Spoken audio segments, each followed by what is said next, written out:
या देवी सर्वभूतेषु लक्ष्मीरूपेण संस्थिता नमस्तस्यै नमस्तस्यै नमस्तस्यै नमो नमः। जय महालक्ष्मी, जय माता दी।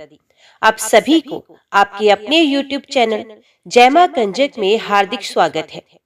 मार्गशीर्ष के महीने में गुरुवार के दिन देवी लक्ष्मी जी की पूजा और व्रत का विधान है। वैसे तो आम दिनों में शुक्रवार के दिन महालक्ष्मी देवी की पूजा की जाती है, लेकिन इस महीने में गुरुवार के दिन भी महालक्ष्मी जी की पूजा की जाती है। मान्यता है कि इस दिन देवी की पूजा करने से धन की बरसात होती है और घर में सुख समृद्धि का वास होता है और माता रानी की कृपा से सभी कष्ट भी दूर हो जाते हैं। इसलिए इस महीने में विशेषकर भगवान श्री कृष्ण और माता लक्ष्मी जी की पूजा जरूर करनी चाहिए। मार्गशीर्ष मास को अघन मास भी कहते हैं। वैसे तो इस महीने में पड़ने वाले सभी गुरुवार के दिन व्रत भी रखना चाहिए, लेकिन जो सारे गुरुवार का व्रत ना रख पाए, अगर एक भी गुरुवार का व्रत रख ले तो उससे भी माता लक्ष्मी जी प्रसन्न हो जाती हैं। जो लोग किसी कारण से कोई भी व्रत ना रख पाए, तो ऐसे में सच्चे मन से महालक्ष्मी जी की पूजा करके सभी को व्रत की कथा भी अवश्य पढ़नी और सुननी चाहिए। आज के वीडियो में आप श्रवण करेंगे माता महालक्ष्मी जी की पौराणिक व्रत कथा। इससे पहले मैं आपको बता दूं कि हमारे चैनल पर हर दिन आप मार्गशीर्ष मास महात्म्य की कथाएं और भागवत कथा भी सुन सकते हैं। अगर आपने इन कथाओं को नहीं सुना है तो प्लीज जरूर सुनिएगा। आइए भक्तजनों, ध्यान से सुने श्री महालक्ष्मी जी की व्रत कथा, गुरुवार की व्रत कथा। इसे श्रवण और पठन करने से दुख दारिद्र्य दूर हो जाता है। श्री महालक्ष्मी माता की कृपा से सुख संपत्ति ऐश्वर्य प्राप्त होता है। मन की संपूर्ण इच्छाएं पूरी हो जाती हैं। श्री महालक्ष्मी माता के अनेक रूप तथा नाम हैं। भूतल में वे छाया, शक्ति, तृष्णा, शांति, जाति, लज्जा, श्रद्धा, कांति, वृत्ति, स्मृति, दया, तुष्टि, माता, अधिष्ठात्री एवं लक्ष्मी के रूप में स्थित हैं। उन्हें हम प्रणाम करते हैं। कैलाश पर्वत पर पार्वती, क्षीर सागर में सिंधु कन्या, स्वर्गलोक में महालक्ष्मी, भूलोक में लक्ष्मी, ब्रह्मलोक में सावित्री, ग्वालों में राधिका, वृंदावन में रासेश्वरी, चंदनवन में चंद्रा, चंपक वन में गिरिजा, पद्मावन में पद्मा, मल्टी वन में मालती, कुंदन वन में कुंददत्ती, केतकी वन में सुशीला, कदम वन में कदम माला, राजप्रसाद में राजलक्ष्मी और घर घर में गृह लक्ष्मी इन विभिन्न नामों से पहचानी जाती हैं। इस तरह सर्वथा चारों ओर सर्वभूत में सुपरिचित माता श्री महालक्ष्मी जी की ये कथा है। अब हम इसका श्रवण पाठन भी करेंगे। भारतवर्ष के सौराष्ट्र देश में द्वापर युग की ये कहानी हुई है। सौराष्ट्र में उस समय भद्रश्रवा नाम के राजा थे। वे बड़े पराक्रमी राजा थे। 4 वेद, 6 शास्त्र, 18 पुराणों का उन्हें ज्ञान था। उनकी रानी का नाम सूर्त चंद्रिका था। रानी दिखने में सुंदर और सुलक्षणा थी तथा पतिव्रता थी। उन दोनों को 7 पुत्र तथा उसके बाद एक कन्या का वरदान मिला था। कन्या का नाम श्यामबाला रखा गया था। एक बार महालक्ष्मी जी के मन में आया कि जाकर उस राजा के राजप्रसाद में रहे। इससे राजा को दुगनी धन दौलत की प्राप्ति हो जाएगी और वे इस धन दौलत से अपनी प्रजा को और भी सुख दे पाएगा। गरीब के घर अगर रहे और उसे धन दौलत प्राप्त हो तो वे स्वार्थी की तरह केवल अपने ऊपर ही खर्च करेगा। ये सोचकर श्री महालक्ष्मी जी ने बूढ़ी ब्राह्मण स्त्री का रूप धारण किया। हाथ में लाठी लिए लाठी के सहारे रानी के द्वार तक पहुंचे। यद्यपि उन्होंने बूढ़ी औरत का रूप धारण किया था, पर उनके चेहरे पर देवी का तेज था। उन्हें देखते ही एक दासी सामने आई। उसने इनका नाम काम, धाम, धर्म पूछ डाला। वृद्ध ब्राह्मण का रूप धारित माता लक्ष्मी ने कहा, बालिके, मेरा नाम कमला है। मेरे पति का नाम भुवनेश है। हम द्वारिका में रहते हैं।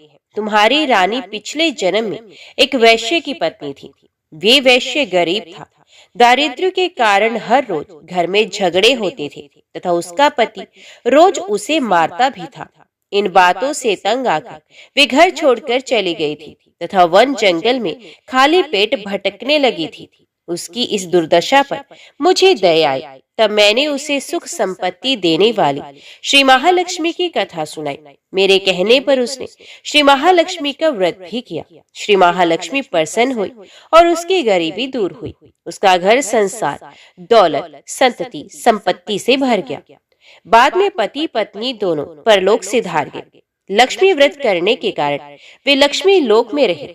उन्होंने जितने साल महालक्ष्मी का व्रत किया उतने हजारों साल उन्हें सुख भोग भी मिला।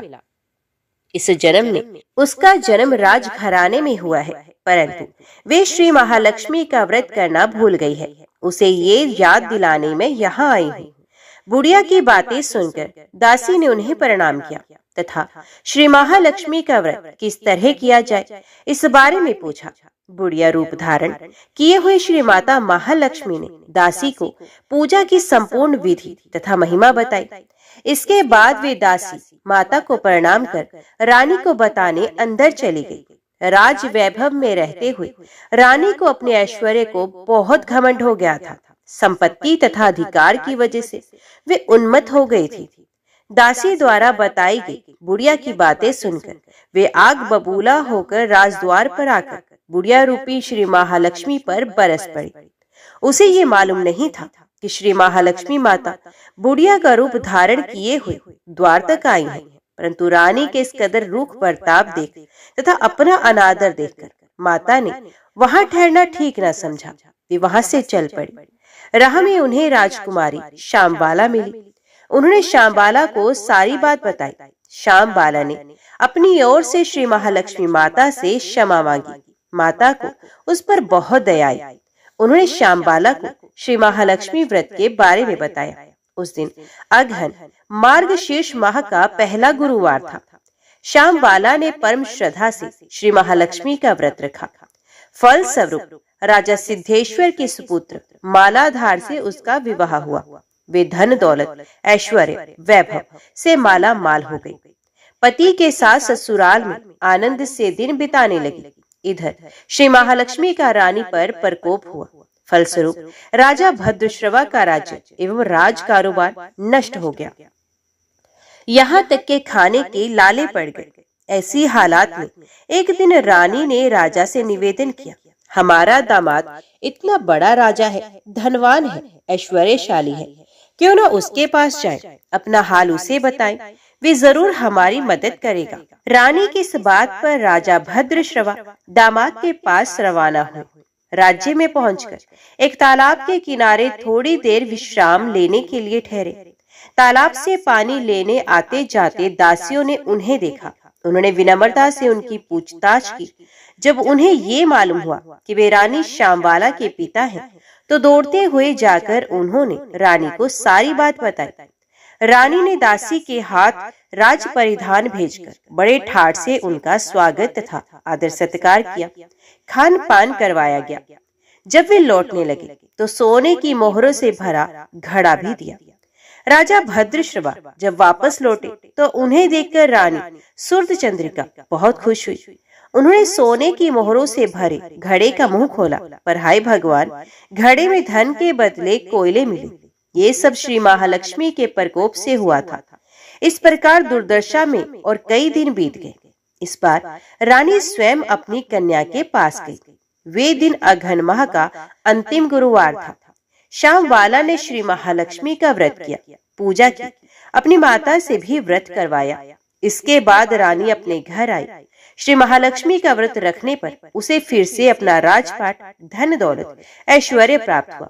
वे फिर से सुख शांति आनंदमय जीवन बिताने लगी।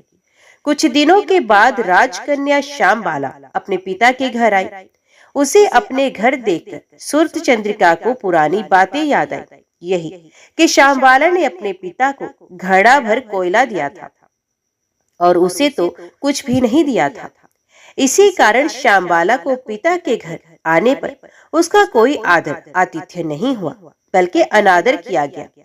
पर उसने इस बात का बुरा नहीं माना। अपने घर लौटते समय उसने पिता के घर से थोड़ा नमक ले लिया। अपने घर लौटने पर उसके पति ने पूछा, अपने मायके से क्या लाई हो?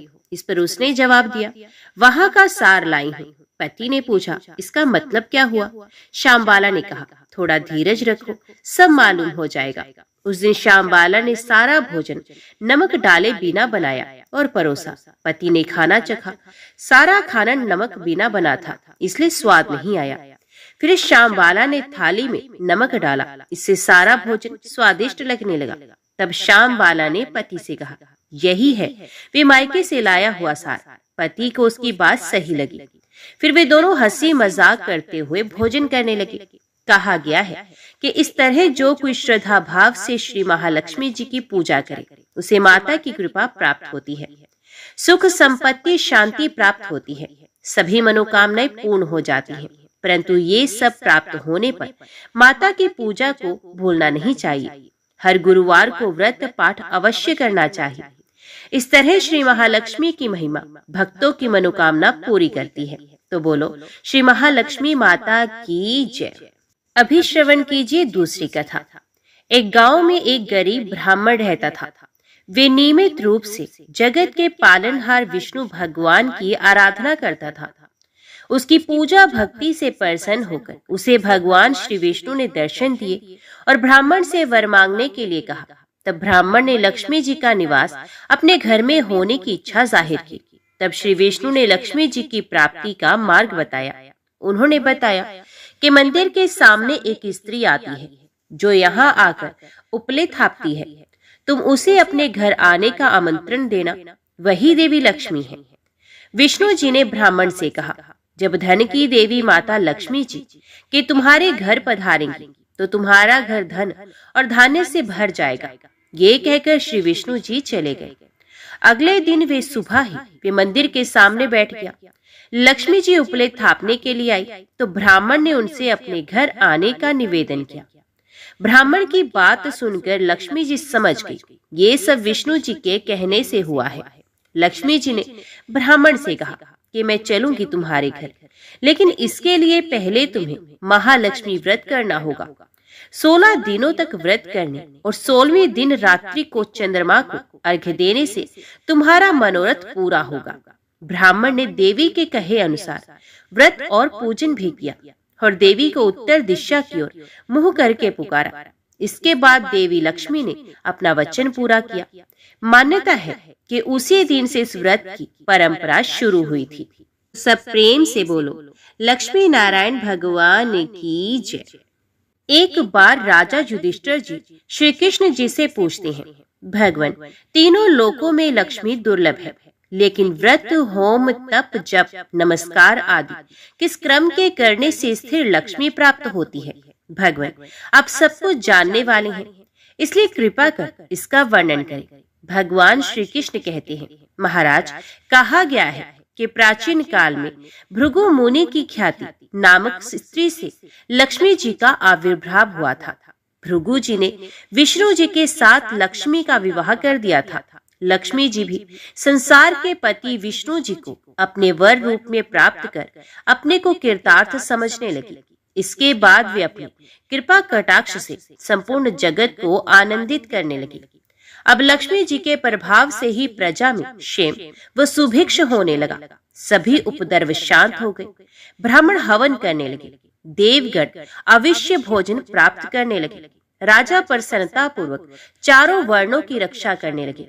अब देवताओं को अति आनंद में निमग्न देखकर विरोचन जैसे दैत्यगण लक्ष्मी की प्राप्ति के लिए तपस्या तथा यज्ञ आदि करने लगे।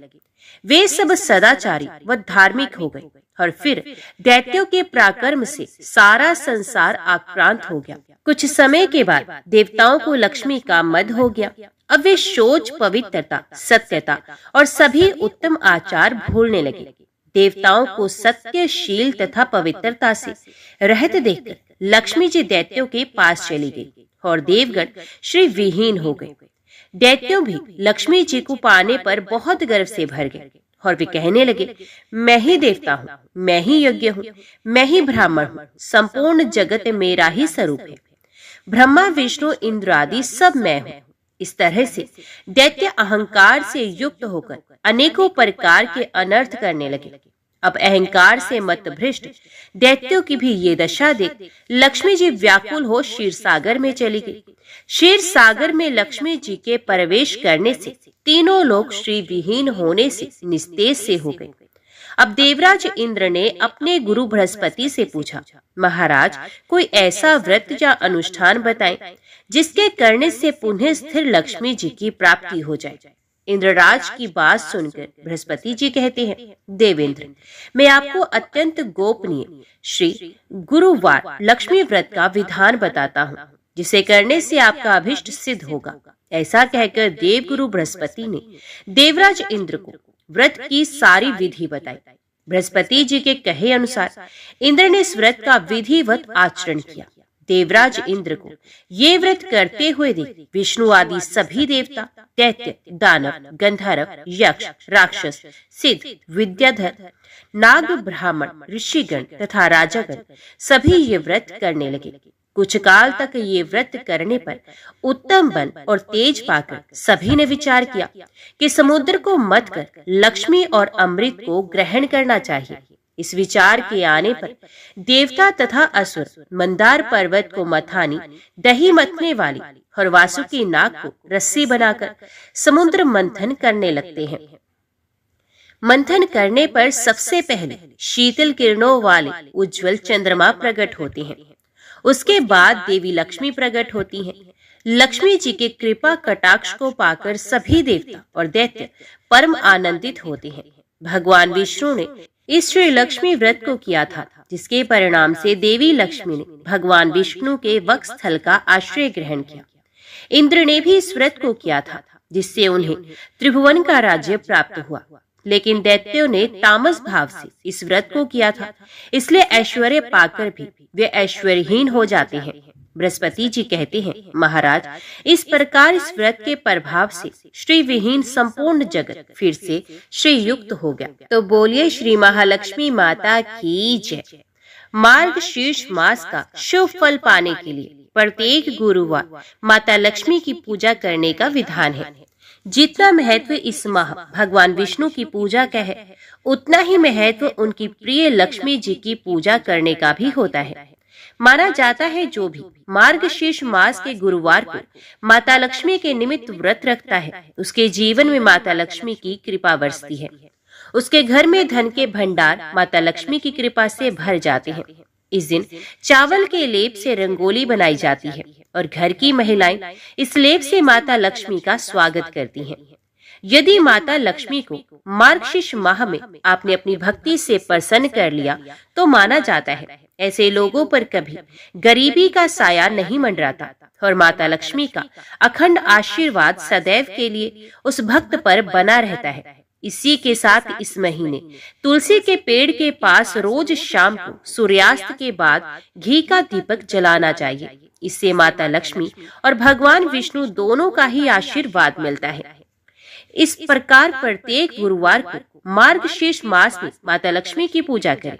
सबसे पहले स्नान करके स्वच्छ वस्त्र धारण करें, तभी पूजा की प्रक्रिया को प्रारंभ करें। स्नान आदि से निवृत्त होने के बाद धन की देवी माता लक्ष्मी की प्रतिमा स्थापित कर एक चौकी पर करें। उसके बाद कुमकुम, चावल, रोली, फूल, मेवे, मिठाई आदि उनको अर्पित करें। माता लक्ष्मी की पूजा के दौरान यदि उनकी कृपा पानी है तो उनके प्रति घर के द्वार पर कई सारे दीप प्रकाशित करें और जहां आप उनकी पूजा कर रहे हैं वहां उनकी प्रतिमा के सामने भी एक दीप प्रज्वलित करें। माना जाता है ऐसा करने से माता लक्ष्मी उस घर में सदैव के लिए निवास करती हैं और घर की सुख समृद्धि में बढ़ोतरी करती हैं। मान्यता है कि इस दिन एक समय के लिए माँ लक्ष्मी अपने भक्तों के घर में प्रवेश करती हैं। इसलिए लोग इस दिन चावल के लेप से बनी आकर्षक रंगोलियां घर के द्वार पर बनाते हैं। पहले गुरुवार को चावल के लेप से बनी इस रंगोली में माँ लक्ष्मी के चरण चिन्ह को अवश्य बनाएं। इस दिन माता लक्ष्मी को आप घर के बनाए हुए पकवानों जैसे कि मालपुआ, खीर और मिष्टान समेत आदि चीजों का भी भोग लगा सकते हैं। पूजा के दौरान माता लक्ष्मी के निमित्त कलश तैयार करें, जिसमें धान की बालियां और आम के पत्तों का मुख्य रूप से प्रयोग करना चाहिए। मार्गशीर्ष के महीने में माता लक्ष्मी की पूजा दिन में 2 बार करने का विधान है, एक सुबह 5 बजे से पहले और दूसरी शाम को 5 बजे के बाद। माता लक्ष्मी की पूजा के दौरान घी के दीपक से उनकी आरती उतारें और फिर उन्हें मेवे मिष्ठान का भोग लगाएं। आरती के बाद माता लक्ष्मी को हाथ जोड़कर प्रणाम करें और पूजा का प्रसाद घर के सभी सदस्यों में बांटकर खाएं। ऐसा करने से परिवार के सभी सदस्यों पर माता लक्ष्मी प्रसन्न रहेंगी और परिवार का वैभव माता लक्ष्मी के आशीर्वाद से बना रहेगा। तो बोलिए भगवती महालक्ष्मी माता की जय। आज की वीडियो में इतना ही। उम्मीद करती हूँ वीडियो आपको पसंद आई होगी। वीडियो पसंद आई हो तो वीडियो को लाइक और चैनल को सब्सक्राइब जरूर कीजिएगा। जय महालक्ष्मी लिखकर कमेंट बॉक्स में अपनी हाजिरी और अपने सुझाव देना ना भूलेगा। तो मिलते हैं अगली कथा अगली वीडियो के साथ। तब तक के लिए देखते तो सुनते रहिए। जय मां कंजक, जय माता दी।